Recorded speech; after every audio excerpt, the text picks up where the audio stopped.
Meaning of graphics adapter. Graphics adapter.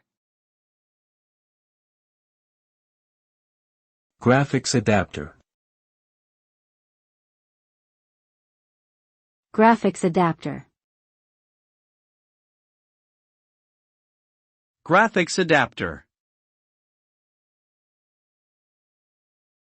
A graphics adapter, also known as a video card or GPU, graphics processing unit, is a hardware component that is responsible for generating and displaying images on a computer monitor.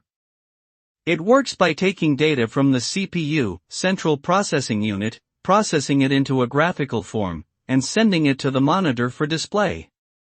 Graphics adapters are essential for running visually intensive applications such as video games, 3D rendering, and video editing software. In summary, a graphics adapter is a vital component of a computer system that enables high-quality visual output and enhances user experience.